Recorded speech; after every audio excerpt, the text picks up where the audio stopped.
মহতী অনুষ্ঠানের সম্মানিত সভাপতি, বঙ্গবন্ধু পরিষদ অস্ট্রিয়ার সভাপতি জনাব রবিন মোহাম্মদ আলী, অনুষ্ঠানের সঞ্চালনায় আছেন সংগঠনের সাধারণ সম্পাদক বিকাশ ঘোষ। আজকে এই আয়োজনের বিশেষ অতিথি হিসাবে আমার পাশে উপস্থিত আছেন সর্ব ইউরোপীয় মুক্তিযোদ্ধা সংসদের অন্যতম সহসভাপতি বীর মুক্তিযোদ্ধা জনাব বাইজিদ মীর। বিশেষ অতিথি হিসেবে উপস্থিত আছেন অস্ট্রিয়া আওয়ামী লীগের সম্মানিত সভাপতি খন্দকার হাফিজুর রহমান নাসিম। বিশেষ অতিথি হিসেবে আরো উপস্থিত আছেন অস্ট্রিয়া আওয়ামী লীগের সম্মানিত সাধারণ সম্পাদক সাইফুল ইসলাম কবির। আজকের এই আয়োজনে আমাদের সাথে এই মঞ্চে উপবিষ্ট আছেন আরেকজন বিশেষ অতিথি, বাংলাদেশ দূতাবাস অস্ট্রিয়ার honorary councillor mister Hans Graf. মঞ্চে উপবিষ্ট আছেন এই আয়োজক সংগঠন অর্থাৎ বঙ্গবন্ধু পরিষদ অস্ট্রিয়ার অন্যতম সহ সভাপতি শ্রী রতন সাহা। এখানে আমাদের এই আয়োজনে আমি দেখতে পাচ্ছি আমাদের বিভিন্ন সংগঠনের স্বাধীনতার পক্ষশক্তির বিভিন্ন সংগঠনের নেতৃবৃন্দ, অস্ট্রিয়া আওয়ামী লীগের নেতৃবৃন্দ, আমাদের মাঝে অনেক ভাবিরা উপস্থিত আছেন। আপনাদের সবার প্রতি শ্রদ্ধা, সালাম ও শুভেচ্ছা। আসলে দীর্ঘক্ষণ যাবৎ আমরা এই আজকের এই জাতীয় শোক দিবস উপলক্ষে আলোচনা শুনছি। আপনারা সবাই জানেন যে আজকে আরো এখান থেকে যে 1টা-2টার দিকে অস্ট্রিয়া আওয়ামী লীগের আরেকটি এই শোকাবহ দিনের আয়োজন আছে, সেটাতে আমাদের অংশগ্রহণ করতে হবে। তারপর বাংলাদেশ দূতাবাস অস্ট্রিয়ার আরেকটি আয়োজন বিকেল 5টায়, সেখানেও আমরা অংশ নেব। তো আমি খুব সংক্ষেপে দুটো কথা বলি, এটি জানার চেষ্টা করব। শুরুতেই আমি গভীর শ্রদ্ধার সঙ্গে স্মরণ করছি আমাদের স্বাধীনতার মহান স্থপতি, সর্বকালের সর্বশ্রেষ্ঠ বাঙালি জাতির পিতা বঙ্গবন্ধু শেখ মুজিবুর রহমানকে স্মরণ করছি। মহিষী বঙ্গমাতা শেখ মুজিবুন্নেছা মুজিব সহ 1975 সালের 15ই আগস্ট সেই কালো রাতে যারা শহীদ হয়েছিলেন তাদের সকলকে স্মরণ করছি। আমাদের মুক্তি আন্দোলন ও মুক্তিযুদ্ধে আত্মপ্রদানকারী শহীদদের, নির্যাতন নিপীড়নের শিকার মা বোনদের স্মরণ করছি। শহীদ জাতীয় চায়নাটাকে আজকে অত্যন্ত স্বাভাবিকভাবে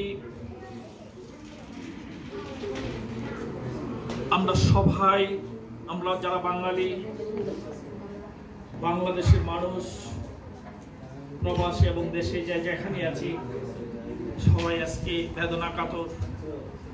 এই দিনটি যখনই আসে আমরা সবাই বেদনায় প্রায় লুটিয়ে পড়ার অবস্থা আমাদের হয়।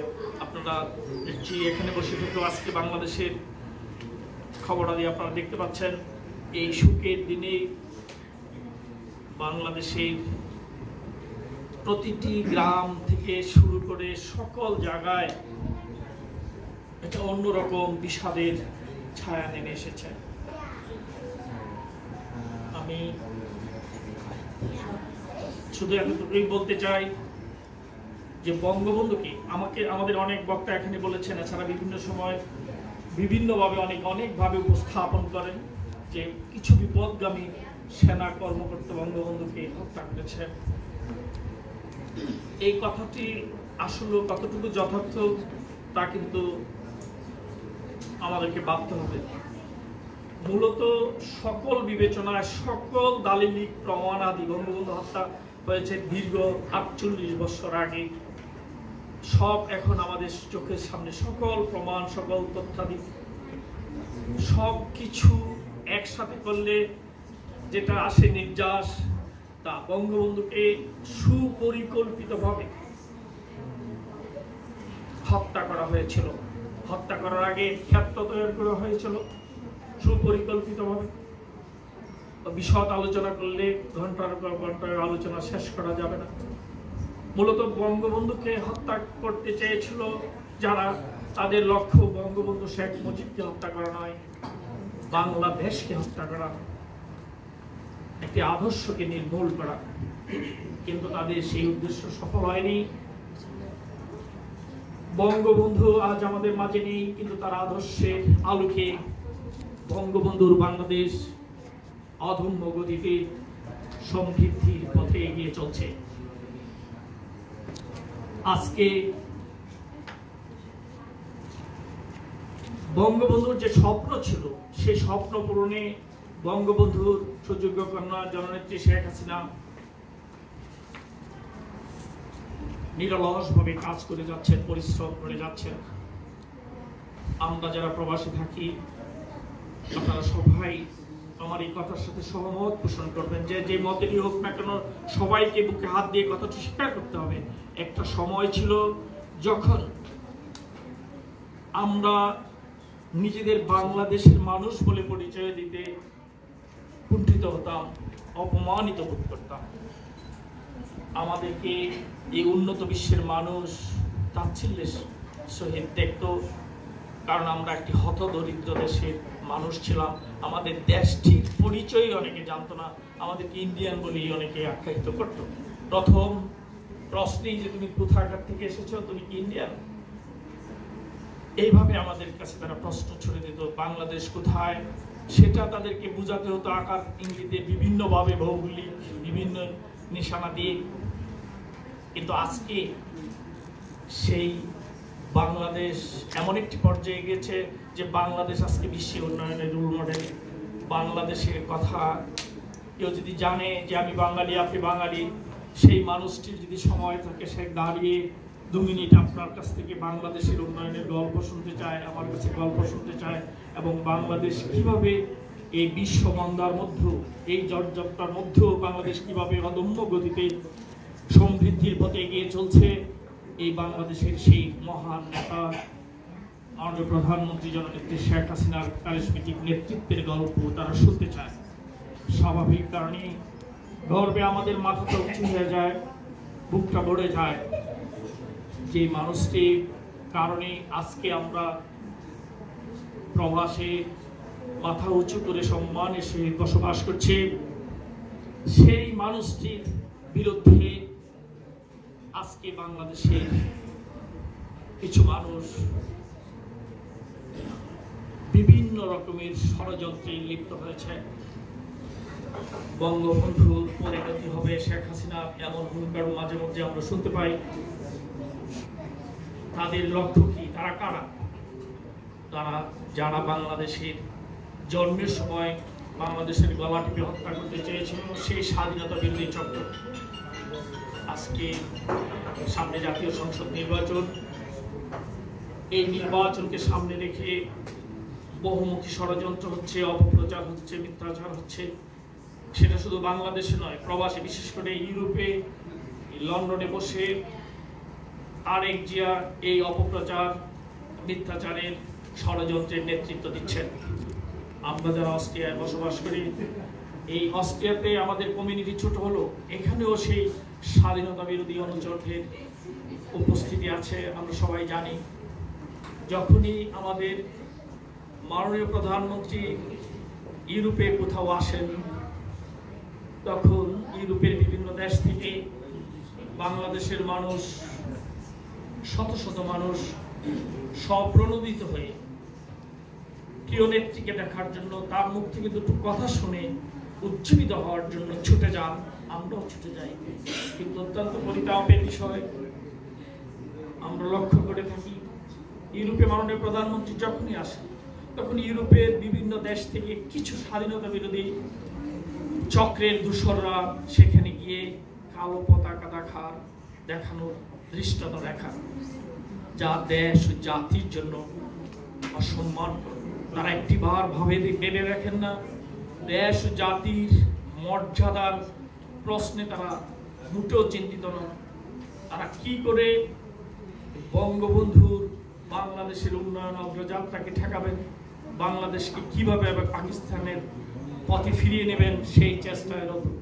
আমি সেই আমাদের বাংলাদেশের সেসব ভাইরা যারা এই কাজটি করে থাকেন তাদের প্রতি বিনীত অনুরোধ থাকবে, আপনার সব কিছুর ঊর্ধ্বে দেশ এবং দেশের স্বাধীনতার কথা একটু চিন্তা করুন, নিজেদের মর্যাদার কথা চিন্তা করুন। আজকে মাননীয় প্রধানমন্ত্রী বঙ্গবন্ধু কন্যা জননেত্রী শেখ হাসিনার কারণে শুধু যারা আওয়ামী লীগ করে, বঙ্গবন্ধু পরিষদ করে বা আওয়ামী লীগের বিভিন্ন অঙ্গ সহযোগী সংগঠনের সাথে সংশ্লিষ্ট প্রবাসী যারা আছি, আমরা শুধু আমাদের মর্যাদা বৃদ্ধি পায় নাই। আপনারা যারা জননেত্রী শেখ হাসিনাকে অপছন্দ করেন বা আওয়ামী লীগকে অপছন্দ করেন বা আওয়ামী লীগের বিপরীতে সবসময় ভোটাধিকার প্রয়োগ করে থাকেন, আপনাদের মর্যাদা কিন্তু সমভাবে বৃদ্ধি পেয়েছে। সমমর্যাদায় আপনারা এই প্রবাসে মাথা উঁচু করে দাঁড়িয়ে আছেন, চলছেন। সুতরাং দেশ জাতির কল্যাণের এবং সম্মানের কথা চিন্তা করে এই মাঝে মধ্যে যে অত্যন্ত নিন্দনীয় কাজগুলি আপনারা করে বসেন, বাংলাদেশের মাননীয় প্রধানমন্ত্রী আসতে ছুটে যান, সেখানে গিয়ে কালো পতাকা দেখানোর দৃষ্টতা দেখান, এ থেকে বিরত থাকুন। আমাদের এখানে আজকের এই আয়োজনে বক্তারা বলেছেন সামনে জাতীয় নির্বাচন, এই নির্বাচনকে সামনে রেখে আমাদেরকে কাজ করতে হবে, ঐক্যবদ্ধ থাকতে হবে। অবশ্যই আমাদেরকে ঐক্যবদ্ধ থাকতে হবে, অপশক্তির সকল ষড়যন্ত্রের প্রশ্নে সজাগ থাকতে হবে, তাদের অপপ্রচার রুখে দাঁড়াতে হবে, অপচেষ্টা রুখে দিতে হবে, কালো হাত তাদের গুড়িয়ে দিতে হবে। কিন্তু আমার দৃঢ় বিশ্বাস অপশক্তির সকল অপচেষ্টা অপপ্রচার বাতাসে মিয়ে যাবে। আপনারা অবশ্যই আজকে যারা এখানে আছেন হয়তো জানি না, ইতিমধ্যে যদি আপনারা পত্র পত্রিকা দেখে থাকেন, বাংলাদেশের বিভিন্ন কৌশলে অপশক্তি স্বাধীনতা বিরোধী চক্র বিভিন্ন সুযোগ নেওয়ার চেষ্টা করছে, দেশে একটা উত্তপ্ত অবস্থার সৃষ্টি করার চেষ্টা করছে, মানুষকে বিভ্রান্ত করার চেষ্টা করছে। আজকে একজন মানুষ, একজন সাজাপ্রাপ্ত আসামি, তিনি গতকাল হৃদরোগে আক্রান্ত হয়ে তার অপারেশন হয়েছে, তিনি বঙ্গবন্ধু শেখ মুজিব বিশ্ববিদ্যালয় হসপিটাল, যেটাকে সাবেক পিজি হসপিটাল, সেখানে তিনি শাহাদাত বরণ করেছেন। স্বাভাবিক কারণেই সাজাপ্রাপ্ত একজন আসামি যখন মারা যান, চিকিৎসাধীন অবস্থায় তার ডেড বডি হস্তান্তরের প্রশ্নে, তার সৎকারের প্রশ্নে বিভিন্ন নিয়ম কানুন মেনে সেটা করতে হবে, করা হয়, হয়ে থাকে এবং এটি বিধান। আজকে সকালে কি হলো, কি আমরা দেখতে পেলাম, বাংলাদেশের মানুষ স্তম্ভিত হলো। হঠাৎ করে কিছু মানুষ, কিছু লোক ইসলামের দোহাই দিয়ে ইসলামের কথা বলে বঙ্গবন্ধু মেডিকেলকে তারা তাদের দখলে নিয়ে গেল কিছু সময়ের জন্য। আমরা কোথায় আছি আমাদেরকে বুঝতে হবে। তারা কারা, তারা কেন, কি কারণে এই সুযোগটা নিতে গেল, এই ধরনের একটি পরিস্থিতি সৃষ্টি করে করলো, তারা কি মেসেজ দিতে চায়, আর আমরাই কি মেসেজ পেলাম। অবশ্যই সেখানে মেসেজ নেই, তো আমাদেরকে সতর্ক থাকতে হবে। অপশক্তির দল, স্বাধীনতা বিরোধী অপশক্তি, তারা অনেক সক্রিয়, অনেক সংগঠিত, তারা বিভিন্নভাবে বিভিন্ন রাস্তা খুঁজছে দেশের শান্তিপ্রিয় মানুষকে বিভ্রান্ত করা। কাজেই আমরা যারা এই অস্ট্রিয়াতে বসবাস করি, আমাদের পরিবার পরিজন আত্মীয় স্বজন সবাই দেশে থাকে, আমাদের উপর অনেকেই নির্ভরশীল, আমরা এখান থেকে অর্থ প্রেরণ করি, বিভিন্নভাবে তাদের সহায়তা দিয়ে থাকি। স্বাভাবিক কারণে আমাদের কথা, আমাদের বক্তব্য আমাদের পরিবার পরিজন গুরুত্ব সহকারে অনুধাবন করেন এবং সেটাকে মেনে চলার চেষ্টা করেন। আপনাদের সবার প্রতি বিনীত অনুরোধ থাকবে, আর সামনে জাতীয় সংসদ নির্বাচন, খুব বেশি সময় নেই। নির্বাচন কমিশন ইতিমধ্যে ঘোষণা করেছেন নভেম্বরে তফসিল ঘোষণা হতে যাচ্ছে। সুতরাং আগামী নির্বাচন যাতে এই স্বাধীনতার নেতৃত্ব দানকারী দল বঙ্গবন্ধুর দল আওয়ামী লীগকে বিপুলভাবে বিজয়ী করা যায়, সেই প্রশ্নে আপনারা প্রত্যেকে যার যার অবস্থান থেকে পরিবার পরিজনকে উদ্বুদ্ধ করবেন, বলবেন নৌকার পক্ষে কাজ করার জন্য, নৌকাকে বিজয়ী করার জন্য। সেটা নিজেদের স্বার্থে, নিজেদের প্রয়োজনে। আজকে আমাদের মর্যাদা যেভাবে বৃদ্ধি পেয়েছে প্রবাসে, আমাদের দৃঢ় বিশ্বাস আমাদের আওয়ামী লীগ ক্ষমতায় থাকলে জননেত্রী শেখ হাসিনার হাতে বাংলাদেশ থাকলে তিনি আবার প্রধানমন্ত্রী নির্বাচিত হলে আমাদের সেই মর্যাদা শতগুণ আরো বৃদ্ধি পাবে। কাজে আপনাদের প্রতি আবেদন, আপনারা সবাই যার সময় আছে তারা নির্বাচনে বাংলাদেশে গিয়ে নিজ এলাকায় কাজ করার চেষ্টা করবেন। এছাড়া এখানে বসেও বিভিন্নভাবে পরিবার পরিজন স্বজনদের উদ্বুদ্ধ করবেন নৌকার পক্ষে কাজ করার জন্য, নৌকাকে বিজয়ী করার জন্য। প্রিয় ভাই বোনেরা, আমি আর কথা দীর্ঘায়িত করব না। আজকে অস্ট্রিয়া আওয়ামী লীগের সম্মানিত সভাপতি হাফিজুর রহমান নাসিম সাহেব বলেছেন, তার সাথে আমি সহমত পোষণ করে বলতে চাই। আজকে অস্ট্রিয়া আমাদের একটি ছোট্ট কমিউনিটি, এত বড় কমিউনিটি, এত মানুষ আমরা এখানে থাকি না। তো তারপরও নিজেদের মধ্যে বিভিন্ন বিভেদ, বিভিন্ন সমস্যা, ভুল বুঝাবুঝি, ব্যক্তিগত পছন্দ অপছন্দের কারণে মান অভিমান হয়ে থাকে। এই অস্ট্রিয়া বঙ্গবন্ধু পরিষদের আয়োজনে আমি আজকে এখানে প্রথম আমরা এরকম একটা সুন্দর আয়োজনে অংশগ্রহণ করতে পেরে স্বাভাবিক কারণে ভালো লাগছে। আর এই আয়োজনটি বঙ্গবন্ধু পরিষদ, যেই কারণে বঙ্গবন্ধু পরিষদ গঠিত হয়েছিল, মূলত বঙ্গবন্ধুকে নিয়ে রিসার্চ করা, বঙ্গবন্ধুর চিন্তা চেতনা দর্শনকে সামনে নিয়ে আসা, আলোকিত করা, সুরক্ষা দেওয়া, ব্যাপকভাবে তার প্রচার করা, সেই প্রশ্নই মূলত বঙ্গবন্ধু পরিষদ ডক্টর আব্দুল মতিন চৌধুরী নেতৃত্বে গঠিত হয়েছিল। সেই বঙ্গবন্ধু পরিষদ এটি কোনো একটা রাজনৈতিক প্ল্যাটফর্ম নয়, সম্পূর্ণ স্বতন্ত্র একটি অত্যন্ত উজ্জনী একটা একটা অত্যন্ত উঁচু মানের একটি সংগঠন। এই সংগঠনের সাথে যারা সম্পৃক্ত, স্বাভাবিক কারণে তাদের অনেক দায়িত্ব বঙ্গবন্ধুকে নিয়ে বহুমুখী কার্যক্রম করা, বঙ্গবন্ধুর সাথে সংশ্লিষ্ট বিভিন্ন দিবস উদযাপনই শুধু নয়, এর বাইরেও অনেক কাজ করণীয় আছে। আমার দৃঢ় বিশ্বাস তারা সেটা করবেন, আমরা তাদেরকে সহায়তা দেব। কারণ বিভিন্ন কারণে হয়তো বঙ্গবন্ধু পরিষদের বিভিন্ন আয়োজনে আমরা যুক্ত থাকতে পারিনি, আসতে পারিনি। আজকে এই সুন্দর একটি আয়োজনে আপনাদের সকলের উপস্থিতিতে এখানে উপস্থিত থেকে দুটো কথা বলতে পেরে নিজেকে ধন্য মনে হচ্ছে। আমি বঙ্গবন্ধু পরিষদের সম্মানিত সভাপতি, সাধারণ সম্পাদক সহ নেতৃবৃন্দ বলবো, আপনারা এটাকে আরো ঢেলে সাজিয়ে অনেককে সংশ্লিষ্ট করে, মূলত বিশেষ করে যারা বঙ্গবন্ধুকে নিয়ে রিসার্চ করার বিভিন্ন রকমের বহুমুখী কাজের সাথে সময় দিতে পারবেন এমন অনেককে এর সাথে সংশ্লিষ্ট করে সংগঠনটাকে আরো গতিশীল করুন। আপনাদের বিভিন্ন কার্যক্রমে আমরা সর্বাত্মক সহযোগিতা করার চেষ্টা করব এবং আপনারাও, যদিও এটা স্বতন্ত্র সংগঠন, স্বাভাবিক কারণে আওয়ামী লীগকে কেন্দ্র করে সবগুলি সৃষ্টি, আওয়ামী লীগের অঙ্গ সহযোগী সংগঠন, এটা কোনো অঙ্গ সংগঠন না, সহযোগী সংগঠন, তারপর আওয়ামী লীগের সাথে ওতপ্রোতভাবে সংশ্লিষ্ট। সুতরাং আওয়ামী লীগের সাথে সুসম্পর্ক রেখে আওয়ামী লীগের প্রতিদ্বন্দ্বী কোনো সংগঠন না ভেবে তার সাথে সমন্বয় করে সকল কার্যক্রম এগিয়ে নিয়ে যাবেন, এই প্রত্যাশা আপনাদের প্রতি থাকবে। আর আমি আর কথা দীর্ঘায়িত না করে সবশেষে বঙ্গবন্ধু স্বপ্নের অসাম্প্রদায়িক সম্প্রীতি সমৃদ্ধ সোনার বাংলা বিনির্মাণে সংগ্রাম ও লড়াইরত মাননীয় প্রধানমন্ত্রী, বাংলাদেশ আওয়ামী লীগের সভানেত্রী, আমাদের প্রাণপ্রিয় নেত্রী জননেত্রী শেখ হাসিনা সুস্বাস্থ্য ও দীর্ঘ জীবন প্রার্থনা করছে। সবাইকে ধন্যবাদ। জয় বাংলা, জয় বঙ্গবন্ধু, জয় শেখ হাসিনা, বাংলাদেশ চিরজীবী।